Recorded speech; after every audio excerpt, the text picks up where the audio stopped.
All right, so today we're going to talk about training a little bit, all right? And in this first video, we're going to focus on what is training and how do you know what kind of training you need. Okay? So we find that training is part of a larger onboarding process. You can see in this diagram here, you've got like pre-boarding. And this is where, you're going to be new employees. All right, we've already done the hiring process. You got it. The hiring process is done. That was the last few modules. So pre-boarding, we're going to send swag, house hunting, things like this. So now the employee is in your city, orientation time, right? And it is during orientation that you will often focus on training.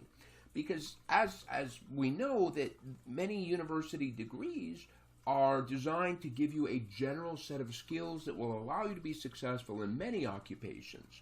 And then when you get to an occupation, you have to learn the specific behaviors required for that specific job. And that's where training comes from, is to get those specifics in place. Then we'll start to perhaps instill the culture and values of the company, get teams, figure out what the role is. Then, of course, we're going to have mentoring as part of this onboarding process, where, the nuances, little things, like, where to eat, that's pretty good.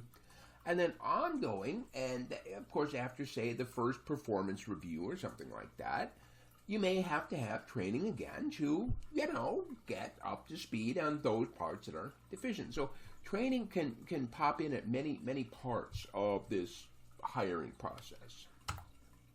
Okay, so any kind of teaching, all right? Any kind of teaching that goes on that's related to the job. Look at this, 90% of Fortune 500 companies have formal training programs. So, yeah, it's a big amount of money, okay? So, yeah, and as I already said, you've selected an employee and it's a valid selection, but they still don't know the specific things required to do this specific job, okay? But as we also showed, because work is constantly changing and universities inevitably change different computer systems from Blackboard to Canvas or blah, blah, blah, okay? So there's ongoing needs for training throughout the things. And every single year there's also compliance training, which we'll talk about later, but it's an ongoing process. So before you do training, you have to do what's called a training needs analysis. A training needs analysis. So you can see in this diagram, the training needs analysis is going to analyze, and we'll talk about 4 different ways that it's done, but it's going to analyze the needs of the organization. It's going to be one of these things where I want my organization to be here, but I am currently here. Training should shrink the difference between the two. So it's really identify those areas, but of course you ought to be pulling in things such as, what are the what is the mission of our company and things of this nature, okay? And of course, as part of this, we're going to have to evaluate the training, so that'll be one of the later videos. Okay? So identify whether it exists. We need to do organizational analysis or task analysis or person or demographic analysis. Okay? So in an organizational analysis, what you're going to do is look at the organization's short and long-term goals. And as I said, you're going to be like, here's our long-term goal, here's where we're at, let's find a way to train our workers to shrink this difference. Okay? Perhaps more interesting, however, like a task analysis. And so you might utilize your subject matter experts, go back to your job analysis, and maybe identify the competencies or those things that are required.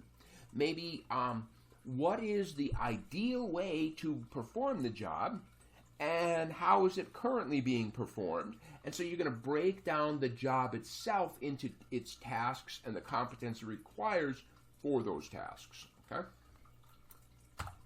A person analysis is going to identify specific employees that would benefit most from training.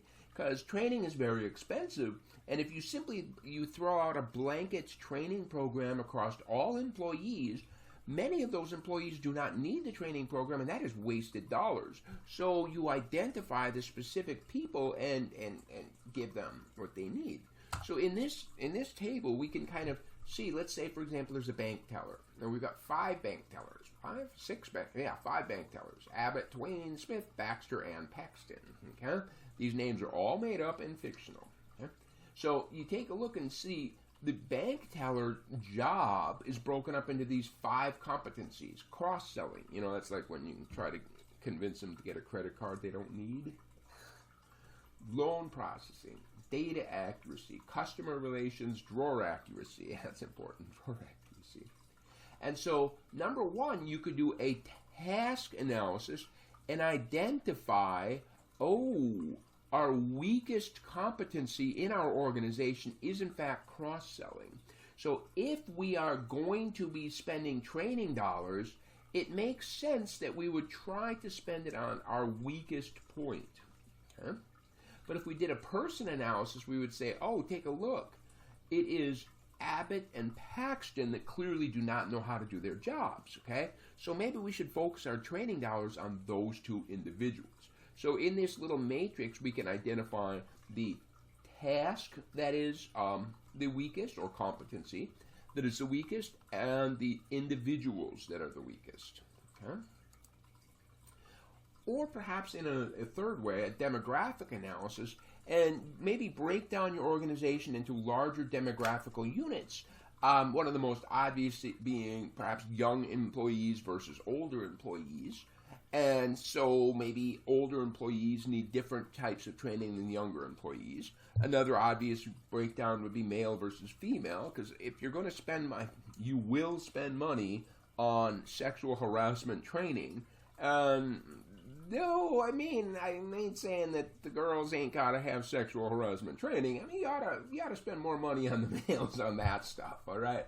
So clearly you should break down the demographics to determine which broad swaths of employees are better served with certain types of training, okay? So summing it all up, you can see here organizational, as we said, look at the organization's long-term goals, where are we at? The task, break it down into its elements. The person, identify the individuals, and the demographics, identify the larger categories. Okay.